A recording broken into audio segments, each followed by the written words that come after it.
Welcome back to Easy English Talk Podcast. Have you ever noticed that the friend who always says yes starts to feel less important? The person who drops everything immediately somehow gets taken for granted. It sounds unfair, but it happens all the time. Hello and welcome to Easy English Talk Podcast. I'm Ryan, and with me, as always, is Priya. Today, we are discussing why people stop respecting you when you're always available.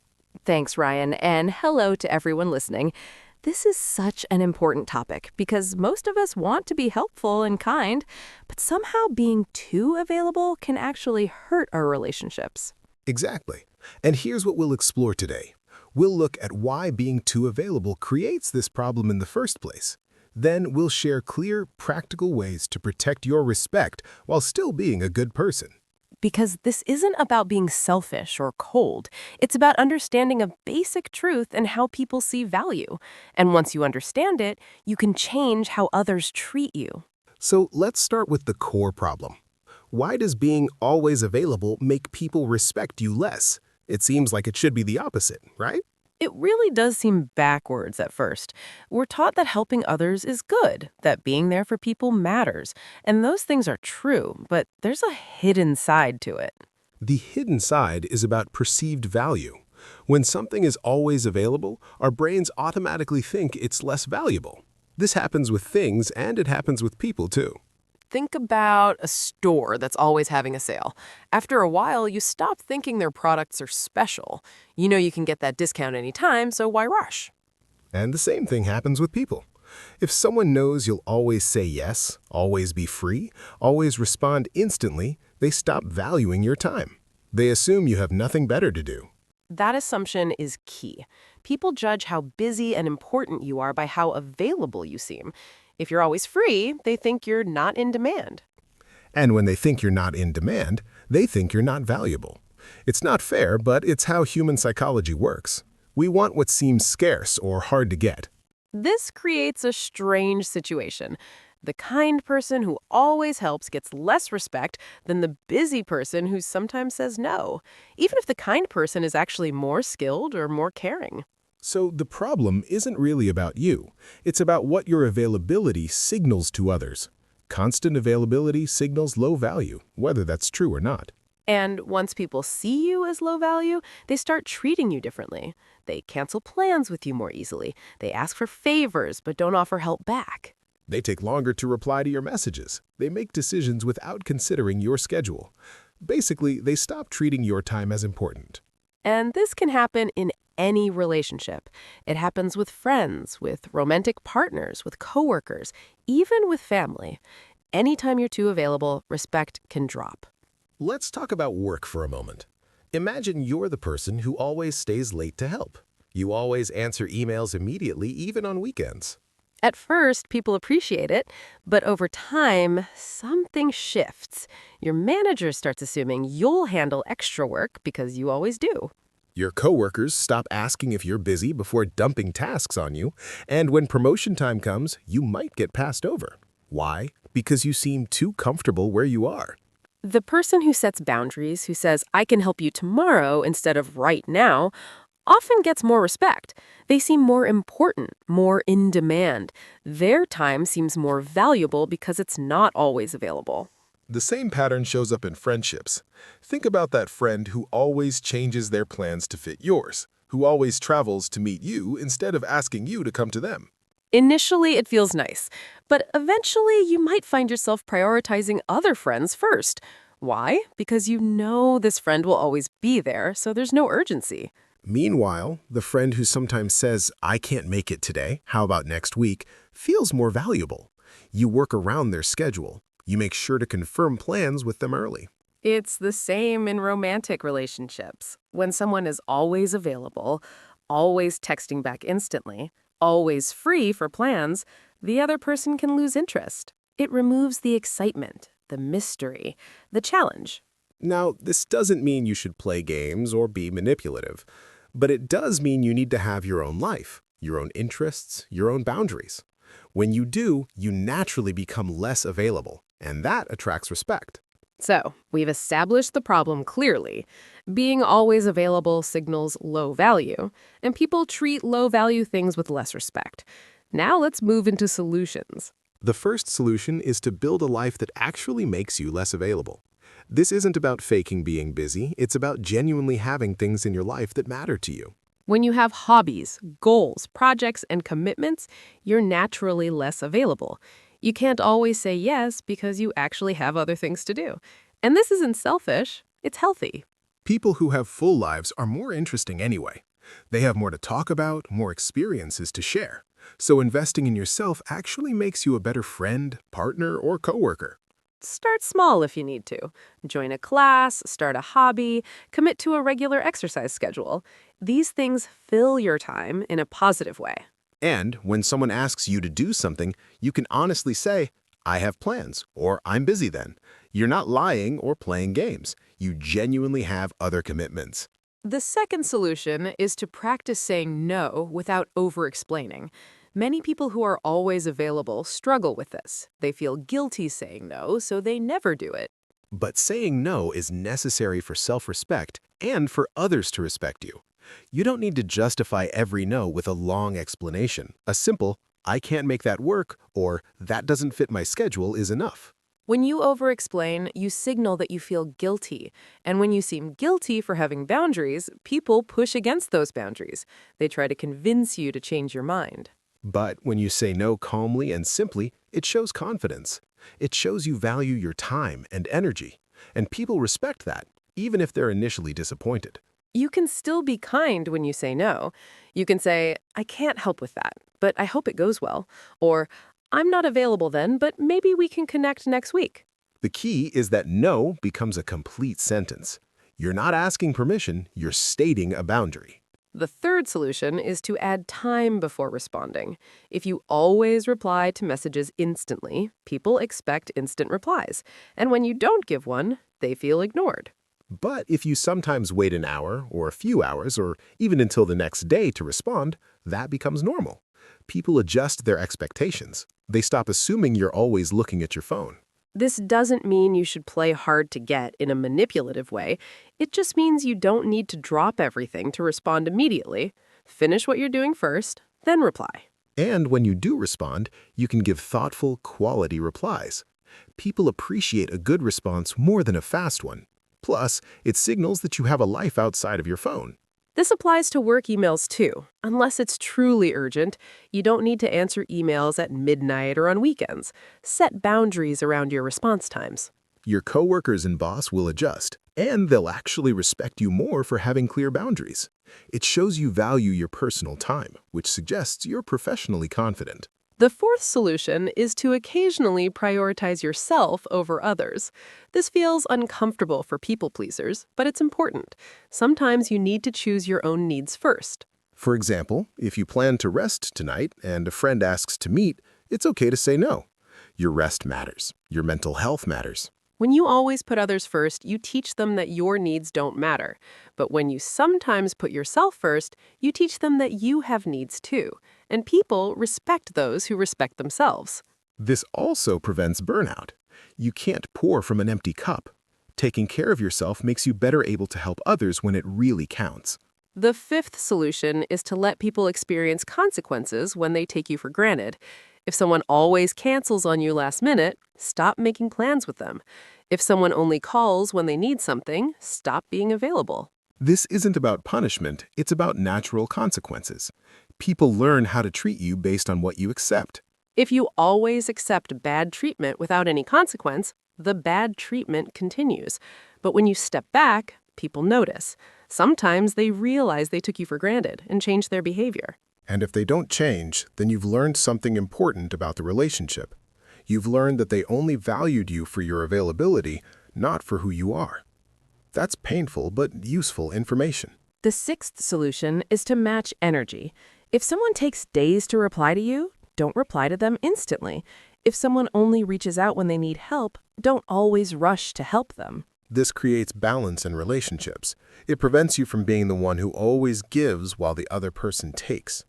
Healthy relationships have roughly equal effort from both sides. And when you match energy, you protect yourself from resentment. Resentment builds when you give much more than you receive. Matching energy keeps things fair. Some people call this mirroring. You mirror the level of effort, response time, and availability that others show you.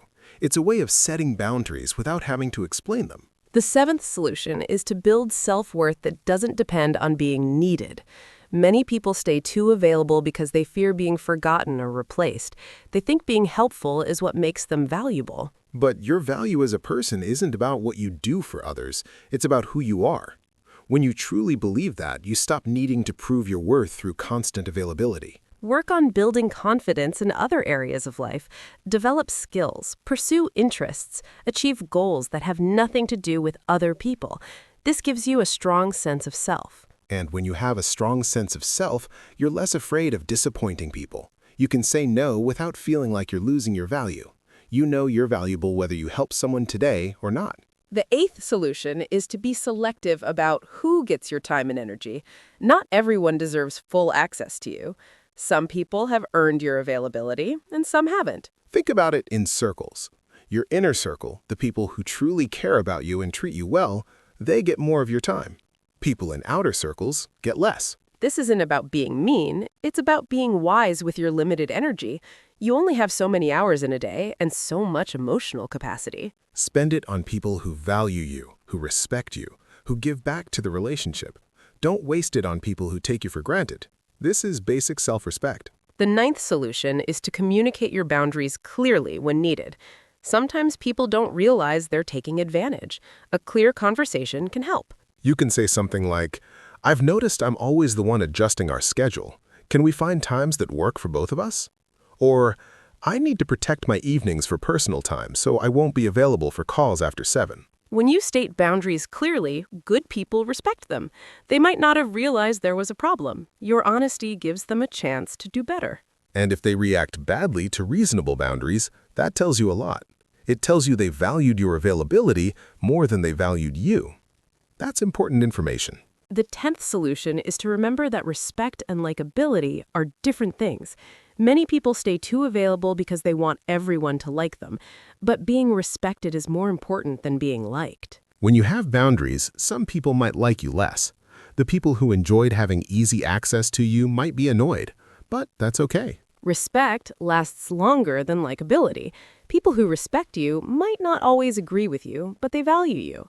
They consider your needs, your time, your feelings. And often, setting boundaries actually increases both respect and liking over time.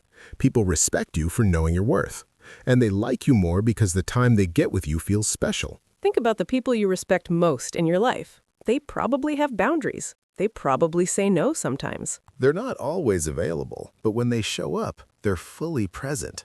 That's what makes them valuable. That's what you want to model. Now let's talk about some common fears that stop people from setting boundaries. The first fear is that people will leave if you're not always available. This fear feels very real. But here's the truth. People who leave because you set boundaries were never really there for you. They were there for what you could do for them. Real friends, real partners, real colleagues don't leave when you have boundaries. They respect your boundaries. They adjust because they value the relationship. So if someone leaves because you stop being available every single second, you didn't lose a good relationship. You cleared space for better relationships. That's actually a positive outcome. The second fear is feeling selfish. People worry that having boundaries makes them a bad person, but boundaries don't make you selfish. Boundaries make you sustainable. Without boundaries, you burn out, and then you can't help anyone. Taking care of yourself isn't selfish, it's necessary. And think about it this way. When you set boundaries, you're teaching others how to set boundaries too. You're modeling healthy behavior. If you have kids, friends, or younger coworkers watching you, what do you want them to learn? That their worth comes from endless availability, or that they deserve respect and balance? The third fear is missing out. People worry that if they're not always available, they'll miss opportunities or important moments. Sometimes this happens, but usually it doesn't. Most things are not as urgent as they seem. Most invitations can be rescheduled. Most problems can wait a few hours for your response. And the truly important things, the real emergencies, people will make sure you know. They'll call multiple times, they'll mark it as urgent. You won't miss what actually matters. Plus, when you're less available, people appreciate your presence more when you do show up. Your time becomes more valuable, so they make better use of it. Quality often beats quantity. Let's also discuss what healthy availability looks like, because we're not saying you should ignore everyone and be cold. That's not the goal. Healthy availability means you're present and helpful, but you have limits. You show up for important things. You help when you genuinely can. But you also protect time for yourself. You don't drop everything for every request. You evaluate what deserves your immediate attention and what can wait. You're reliable, but not infinitely available. People know they can count on you for things that matter, but they also know you have your own life and needs. In healthy relationships, both people sometimes adjust for each other. It's not always one person bending to fit the other's schedule. There's balance and mutual respect. And in healthy relationships, people understand when you say no. They don't guilt trip you or make you feel bad. They accept it and move on. So, as you work on being less available, aim for this balance. Be someone people can count on for real needs, but also be someone who counts themselves as important too. One more important point. Cultural and personality differences affect how this plays out. Some cultures value collective harmony and helping others more than individual boundaries. That's true, and we respect that. But even within those cultures, there are healthy limits. Even the most community-focused cultures recognize that people need rest and personal time. And some personality types naturally give more. If you're naturally caring and generous, that's beautiful. Don't completely change who you are. Just add boundaries to protect yourself. You can be generous and boundaried at the same time. You can be kind and still value your own time. Think of it like a garden. If you give all your water to one plant, the others die. You need to distribute your resources, including your time and energy, wisely. And when you do, everything in your life grows better. Your relationships improve because they're balanced. Your self-respect grows because you honor your own needs. Your mental health improves because you're not constantly drained. And ironically, you become more helpful because you're helping from a place of strength, not depletion. People can feel the difference. So let's bring this all together. We've talked about why constant availability kills respect. We've discussed multiple solutions and addressed common fears. The core message is simple but powerful. Your time and energy are valuable. When you treat them as valuable, others will too. This isn't about being cold, rude, or playing games. It's about having a balanced life where you matter as much as the people around you. It's about sustainable relationships built on mutual respect. Start small if this feels overwhelming. Pick one area where you're too available and set one boundary. Maybe it's not answering work emails after 8 p.m. Or maybe it's telling a friend you need a day's notice for plans instead of dropping everything. Or maybe it's waiting 30 minutes before responding to texts instead of replying instantly. Small changes add up. Notice how people respond. Most people will adjust and respect your boundaries. A few might push back, and that gives you useful information about them. Over time, you'll find that being less available actually improves your relationships. The people who stay are the ones who value you for you, not just for your availability. And those are the relationships worth keeping. You'll also find that you have more energy, less resentment, and more self-respect. You'll feel more in control of your life, and that feeling is worth protecting. Remember, you're not being selfish, you're being wise. You're protecting your well-being so you can show up as your best self. And that's really what the people who truly care about you want anyway. They want you healthy, happy, and balanced, not burnt out and resentful. So give yourself permission to be less available. Give yourself permission to say no. Give yourself permission to matter. Well, I think we've covered this topic thoroughly. Priya, any final thoughts before you wrap up? This has been such an important conversation. Just that change takes time. Be patient with yourself as you learn to set boundaries. It's a skill, and skills take practice. Absolutely. And to everyone listening, thank you so much for spending this time with us today. We really appreciate you being here. We hope this discussion gave you some clarity and practical tools you can use. Remember, you deserve respect, and it starts with respecting yourself. Take care of yourself out there. And if you found this episode helpful, we have many other topics on the Easy English Talk podcast that might interest you. You could explore how to stop caring what others think, or how to build confidence in difficult situations. We cover real topics that matter to everyday life. Yes, feel free to browse through our other episodes. We're here to help you think through important ideas in clear, simple English. Until next time, take care and be well. Thanks again for listening, everyone. We'll talk to you soon. Goodbye for now.